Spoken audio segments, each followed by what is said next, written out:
Balik ko. Okay.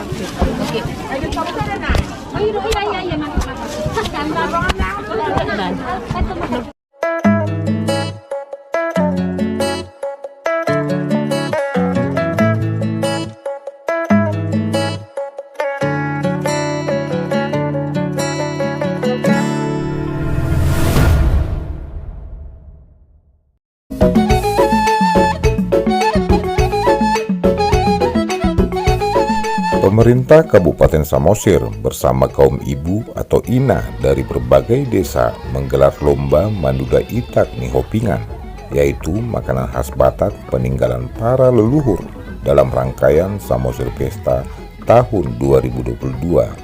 Lomba ini sengaja diadakan untuk tetap melestarikannya. Nihopingan adalah jenis makanan yang sakral, dibuat ketika ada acara-acara tertentu. Makanan ini tidak bisa Anda temukan di kedai-kedai atau dijual di sembarang tempat seperti lapet, goreng pisang, dan mie gomak.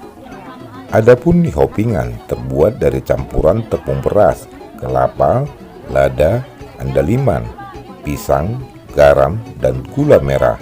Ditumbuk halus menggunakan alu di dalam lesung atau manggalapang dan dibentuk persis seperti lumpang atau galapang.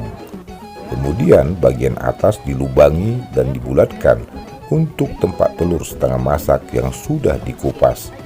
Lalu itak nihopingan diangkat menggunakan 4 helai daun pandan. Kemudian dimasukkan ke dalam tandok yang rendahnya dilipat ke dalam. Membuat nihopingan harus tepat takaran bahannya. Beras yang digunakan harus 4 takaran atau setara dengan 2 liter. Kemudian untuk lada yang digunakan harus berjumlah bilangan ganjil, misalnya 3x7 dan 5x7. Dengan sendirinya, itak nihopingan akan tepat rasanya. Pada dasarnya, itak nihopingan rasanya pedas, namun rasa pedas nihopingan tidak sama pedasnya ketika kita makan cabai. Selain cara membuatnya yang cukup rumit, itak nihopingan bukan makanan yang umum bagi orang Batak.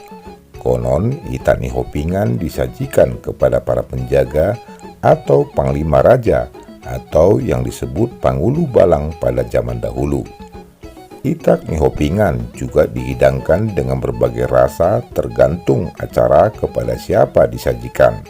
Di antaranya pada saat acara memasuki rumah baru, acara meminta berkat kepada Tuhan, dan ada juga karena keinginan pribadi seseorang.